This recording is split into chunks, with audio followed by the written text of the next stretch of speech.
Welcome back everybody to another brand new video where we are continuing work on our American muscle car. Still looks awesome, still can't believe I get to work on cars like this, amazing. Today is Monday the 18th of December. This goes live on the 20th of December. I've basically got it for another 24 hours and then they want it back. We have got loads of jobs to do on it, not big jobs, but like little tidying up jobs where it's been parked for 12 years. We've got to make it super safe and all ready for its new lucky winner. So enough of the chit chat, let's crack on. And the next job on the list is the exhaust blow. So we've got an exhaust leak on our big 7-litre V8. I suppose some of you out there, if you don't know what a V8 is, 4 cylinders that way, 4 cylinders this way. A lot of people think V8, first thing that comes to mind is noise and power, which is right. You say to a mechanic, I got a V8, can you work on it? First thing that comes to their mind is a massive engine in a tiny hole. Basically, it's like that, what's his name, Hathor and his missus, imagine, yeah. So American cars, they have got a big engine bay, but most of the width of the car is in the wings. It's like over a foot wide, the wings. So between the strut tops, it is actually very tight. I can see some of the bolts down here. Let me get the camera around. You can see the gasket there. I'll zoom in on it. Is that thin little bit between the exhaust and the cylinder head. Here you can see it. Over here, which I can't even get the camera down because you just can't, I can't see any of the bolts, and there's just a gap where the gasket is just totally missing. It's just disintegrated and blown off. Okay, so time to get the spanners out. I put all my UNF, AF 3/8 and 7/6. I put all the spanners and sockets in a box because I never use them, and where that box is, I don't know, so I had to order a new lot. So let's get cracking on taking these bolts out and getting this manifold off. Lots of swearing ahead. Let's go.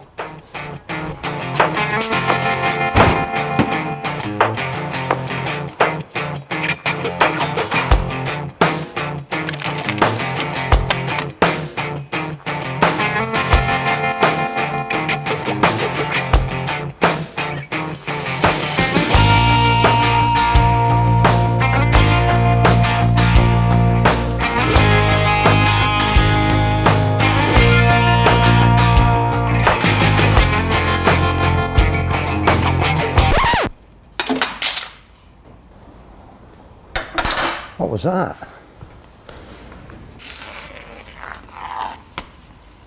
It's the gasket.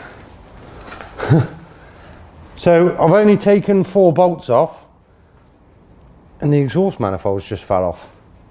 Oh, I was really getting into me montage. I'll be right back. Okay, I've lost 2 hours trying to sort this problem out. That's 2 hours we can't really afford to lose, seeing as we're on a time crunch. Got the gasket off, scraped the rest of it off the manifold, and you can see this piece here, that's the piece that was missing.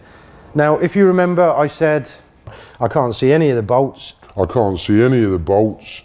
Yep, that's because 11 bolts are missing out of this manifold. Who knows where they've gone?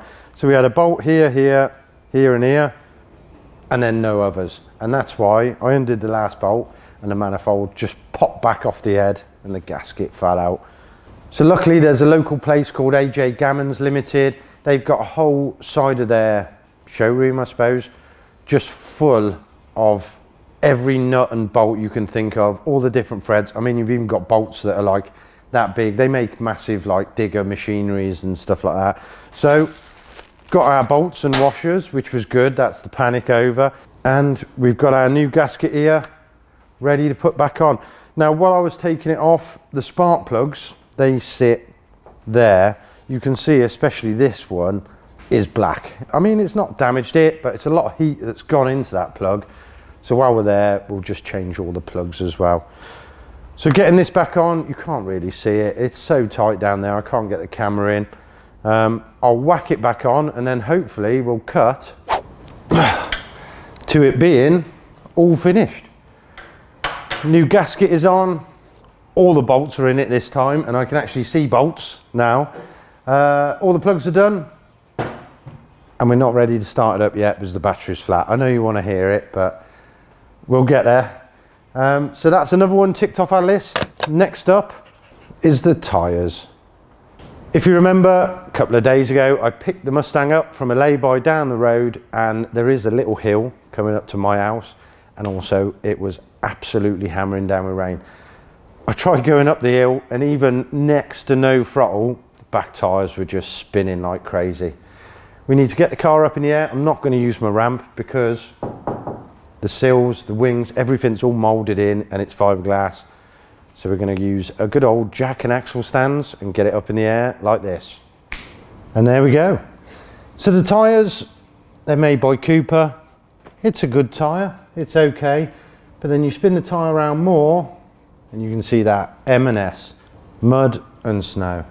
Now that makes it a softer compound tyre. The tread pattern's obviously different to clear all that water, mud and all that lot. Unlike me, who's stupid enough to drive this with 600 horsepower or whatever in the rain.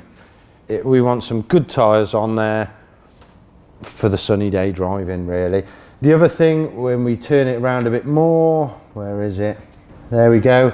We've got the date when the tyres were made. Now, bearing in mind, for the last 12 years, this has been on and off the road, you know, just put on for a check over and stuff. 3204, which means these tyres were made in the 32nd week of 2004. They're mega old. So, as if by magic, I've overnighted brand new set of Bridgestones. A really good quality tyre that's going to help us put our power down on the road. So let's get the wheels off and yeah, get these down the local tyre place and get them changed. Job's a good one. So while the car's up in the air with the wheels off, we're going to smash out a few more jobs. On the engine, we're going to do an oil and filter change. We just don't know when it was done last. Also, the oil looks black as anything. Another thing that goes over time is brake fluid. So let's pop the top off and have a look. Ew. Have a look at that. It looks like stale beer, doesn't it? That's got some water in. We're going to change that too.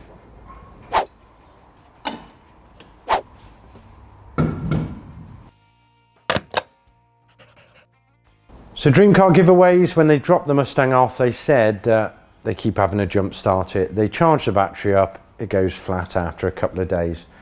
I found the drain, the power drain that's in the car. I'll show you that in a minute. I took the battery off, charged it up, left it off the car, and the battery is actually knackered. It discharges itself anyway. So we need a new battery, which is this Optima Red Top. It's a super powerful battery, which is what it's needed to start up a 7-litre engine. It's 230 quid. It's a lot of money, but no one wants to win this and then just keep charging the car up, and you know, it's just a pain in it. Let's just put a new one on anyway. Also in here, the, where is it? Battery cut off, been to Hal Frauds and got one. Has melted, so got a new one of those to put on. So I'll quickly pop this on now, and then I'll show you what I found with the battery drain. Sound. So with the power drain, if a car has got an aftermarket stereo, pretty much it's 99% that, most of the time. I've had in the past Bluetooth modules staying on, so it's always trying to find a phone, even when you're not in the car and the car's not switched on, that'll drain the battery. Or other ones, if it's been wired in wrong, or if the radio's just gone duff, and it's just staying on. With this one, it's an Alpine, you remember the old pop-out TV ones? If you had one of these in the 90s, you were the daddy, like. It's got a handbrake wire, and I'm sure everybody used to just earth that, so then you could just watch TV when you were driving, which was pretty cool. With this one, I mean, just look at it. Have a look at that mess of wiring that comes with it. This is what it was like in the 90s. You've got like GPS and obviously the TV box. You've got another box. What's that for? That's a parrot box for the phone. You've got an aerial for the GPS and the TV, and then this is where I found the drain. The aerial for the radio, because the car's not got an aerial on it. Have a look at that. The little red lights always staying on, showing it's always got power to it. Even though the car's not on, not turned on or anything, that's our battery drain. On the meter it was drawing 1 amp, so I think we've got a 50 amp hour battery, so 50 hours basically the battery's flat, so that's our problem. With this, I mean, the state of it, I'm going to rip it all out. I've got a new head unit for it. I'll show you the difference between a 1990s head unit and a 2023 head unit that does pretty much the same thing. So let's rip all this out and get it on the bench. Sound. With the old radio out, you can just see how much technology has come on leaps and bounds in the last 20 years. Just look at all that wiring, the ECUs, the aerial, everything that took to make the old one run compared to the new one. You just got a microphone, a DAB aerial and the connector loom. Both do pretty much the same thing. Okay, this doesn't play CDs. When's the last time you played a CD? And it won't do the TV. TVs are digital now, so it wouldn't have worked anyway. Plus the police, so I'm told, have cracked down a bit on watching TV and driving at the same time, which is very naughty. Dream Car have been on the phone already. They're screaming to get this back now. So I've got to smash this in, and we've got one more little job to do. Then we can start the car up and take it back. Can't wait. Let's crack on. And that final part to perfectly finish off this Mustang. Have a look at that. Oh yeah, go baby go. That is mint. I'm sure the Dream Car giveaways had this in their office ready before they even bought the car. But that is going to look awesome on here. So they're screaming at me now. They need this car back. So I'm going to get this on. Let's get it back to them now. Our Mustang's finished. Mint.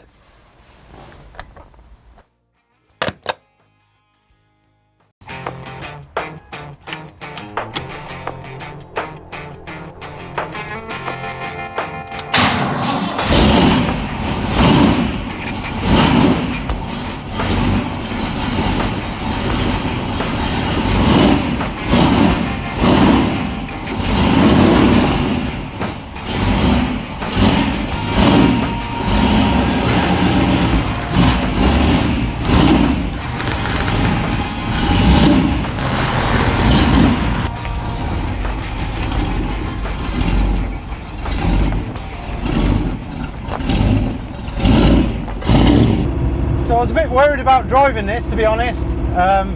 It's a very expensive car, but it don't actually drive too bad.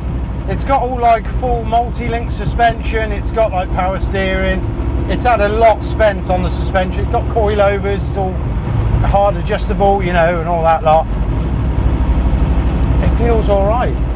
It's wide in here, that's all I'll say. It's very wide, and the engine, you've only got to touch the throttle and it's like brr, brr, like that. It's got a lot of poke. I don't know if you'll be able to hear me saying all this. I might have to do an ending after.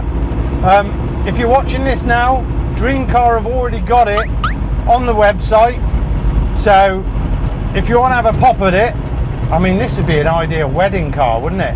Actually, my friends Poppy and Peter, was it Poppy that went to the church? I think Poppy went to the church in one of these, or Pete, don't know, sorry, I was there actually. Sorry if I can't remember, it was like 15 years ago now. I should have rung them actually and gone around to see it. But yeah, this is all right. Temperature's good, oil pressure is good. We're sat at 40 miles an hour in fourth gear at just over 1,000 revs. Yeah, I like this. So if you want to have a pop at it, it's live now. I'll put the link up here somewhere. Yeah, go and have a go. And this is the last video before Christmas, so I'm going to get on with the Escort. I've had the engine bored out now, and it's starting to get surface rust on it already because it's been sat. It was bored out about 2 months ago. So yeah, I'll get that done. Merry Christmas. Hope everybody has a great Christmas, and yeah, enjoy yourselves. And don't drink too much. So from me, as always, I'll see you on the next one. Ta-da.